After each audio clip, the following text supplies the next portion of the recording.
नमस्कार. मुंबई तकमध्ये आपलं स्वागत आहे. आज सकाळी सामाजिक कार्यकर्त्या अंजली दमाने यांनी धनंजय मुंडे यांच्यावरती मागील ज्या 2 आठवड्यापूर्वी एक पत्रकार परिषद घेत नॅनो आणि डी-ए-पी हे जे काही खतांचे प्रकार आहेत, धनंजय मुंडे कृषी मंत्री असताना त्यांनी या प्रकारामध्ये गैरव्यवहार झाले. इफ्को कंपनीचे जे प्रॉडक्ट आहेत त्यामध्ये गैरव्यवहार झाला आणि भ्रष्टाचार झाला असं म्हणत धनंजय मुंडेंच्या राजीनाम्याची मागणी केली होती.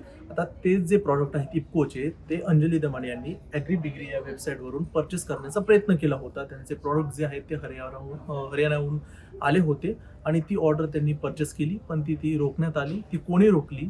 त्याच्यावरती दबाव कोणी आणला? त्या वेबसाईटवरती किंवा ती जी डिलिव्हरी होती त्यामध्ये दबाव कोणी आणला? हस्तक्षेप कोणी केला? असा सवाल उपस्थित अंजली दमाने यांनी केला आणि याचं उत्तर अजित पवारांनी द्यावं किंवा धनंजय मुंडेंनी द्यावं. तसंच त्या पद्धतीनं जी काही चौकशी आहे ती 2 दिवसात करावी असं त्यांनी म्हटलं आहे.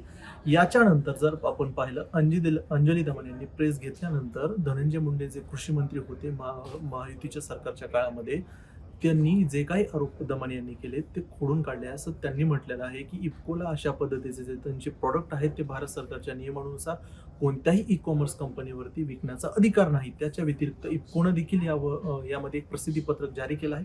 त्यांनी म्हटलेले आम्ही आमचे जे प्रॉडक्ट आहेत, उत्पादन आहे शेतीची, ते आम्ही कोणत्याही वेबसाईटवरती विकत नाहीत. तसं देखील त्यांनी ते अंजली दमाने यांचे जे आरोप आहेत ते खोडून काढले आहेत. पण प्रश्न उपस्थित राहतो एक म्हणजे जी ॲग्रीबिग्री वेबसाईट आहे त्या ॲग्रीबिग्री वेबसाईटवर आम्ही देखील गेलो. तिथे इफ्कोची उत्पादनं अवेलेबल आहेत का तेच तुम्हाला दाखवतो. अंजली दमाने यांनी जी उत्पादनं इफ्को कंपनीची मागवली आहेत, ऑर्डर केलेली आहेत, ती उत्पादनं ह्या वेबसाईटवर अवेलेबल आहेत का हे देखील आपण पाहणार आहोत. आता ही सध्या ओपन जी आहे ती ॲग्रीबिग्री वेबसाईट आहे. या वेबसाईटवरती सध्या अनेक शेती उत्पादनांचे जे प्रॉडक्ट आहेत ती कंपनी ई-कॉमर्स कंपनी आहे ती विकण्याचा प्रयत्न करते.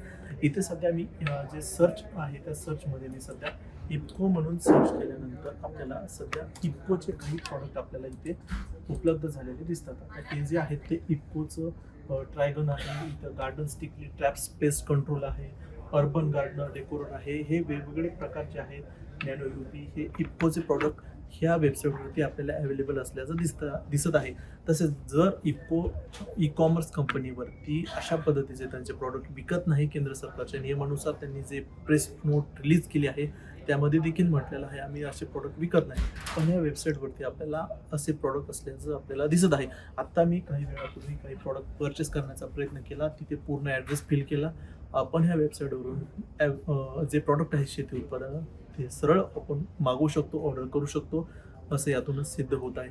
जर इफ्को कंपनी त्यांचे प्रॉडक्ट ई-कॉमर्स कंपनीवरती अवेलेबल नसतील, विकत नसतील, त्यांनी या कंपनीवरती कारवाई का केली नाही हा प्रश्न उपस्थित राहतो. याचं उत्तर इफ्को कंपनी अद्याप तरी देत नाही. कॅमेरामन राजू रेवणकर यांच्यासह मी स्वानंद बिखड, मुंबई तक.